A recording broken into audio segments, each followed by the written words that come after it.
بسم اللہ الرحمن الرحیم۔ مجاہد ملت، محافظ ختم نبوت حضرت مولانا غلام غوث ہزاروی کا ایک لوتا بیٹا تھا، شدید بیمار ہو گیا تھا۔ ڈاکٹروں نے جواب دے دیا کہ آپ کا بیٹا آج شام تک کا مہمان ہے، اس کا کوئی علاج نہیں۔ ڈاکٹروں کے یہ الفاظ سن کر مولانا رو پڑے اور اپنے بیٹے کو گھر لے آئے۔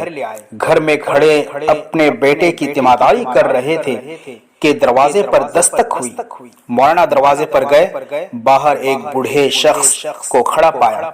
حضرت نے سلام و دعا کے بعد پوچھا، بابا جی خیریت سے تو آئے ہو؟ بابا جی نے کہنے لگا، خیریت سے کہاں آیا ہوں، ہمارے علاقے میں ایک قادیانی مبلغ آیا ہوا ہے، وہ لوگوں کو قادیانیت کی دعوت دے کر گمراہ کر رہا ہے، پوری امت گمراہ ہو رہی ہے اور آپ گھر میں کھڑے ہیں۔ مولانا نے جیسے ہی یہ بات سنی، آپ کی آنکھوں سے آنسو بہہ پڑے۔ بیوی سے فرمایا، بیوی میرا بیگ کہاں ہے؟ بیوی نے بیگ اٹھا کر دیا اور آپ بیگ ہاتھ پر پکڑ کر گھر سے روانہ ہونے لگے۔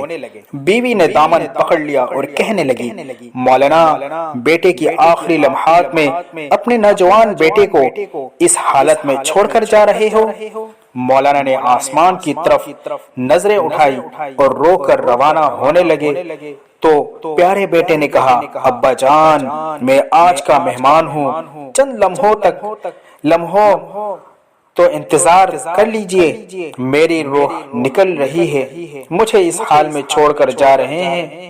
مولانا نے اپنے نوجوان بیٹے کو بوسہ دیا اور رونے لگے اور فرمایا، اے میرے پیارے بیٹے، بات یہ ہے کہ میں محمد عربی صلی اللہ تعالی علیہ وسلم کے دین کی خاطر جا رہا ہوں۔ کل قیامت کے دن حوض کوثر پر تمہاری ملاقات ہو جائے گی، یہ فرمایا اور گھر سے روانہ ہو گئے۔ جب گاڑی کے اڈے پر پہنچے، ابھی بس میں بیٹھے ہی تھے کہ چند لوگ دوڑتے ہوئے آئے اور کہنے لگے، مولانا صاحب آپ کا بیٹا فوت ہو چکا ہے، انا للہ و انا الیہ راجعون۔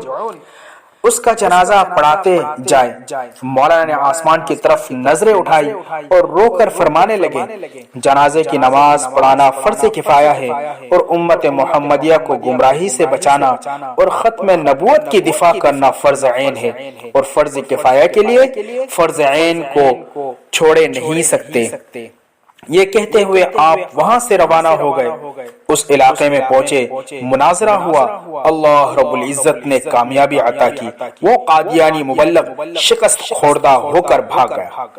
مولانا 3 دن کے بعد گھر میں واپس پہنچے، بیوی قدموں میں گر گئی اور رو کر کہنے لگی، مولانا صاحب جب آپ جا رہے تھے تو بیٹا آپ کی راہ تکتا رہا اور کہتا رہا، جب ابا جان واپس آ جائے تو انہیں میرا سلام عرض کر دینا۔ مولانا جب سنا تو فوراً اپنے بیٹے کی قبر پر گئے اور دعا مانگنے لگے، اے اللہ ختم نبوت کے وسیلے سے میرے بیٹے کی قبر کو جنت کا باغ بنا دے۔ مولانا دعا مانگ کر گھر واپس آئے۔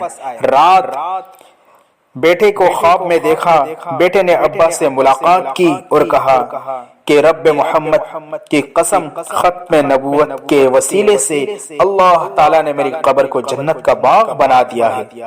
ختم نبوت کے اس مجاہد کو دنیا حضرت مولانا غلام غوث ہزاروی رحمہ اللہ کے نام سے جانتی ہے۔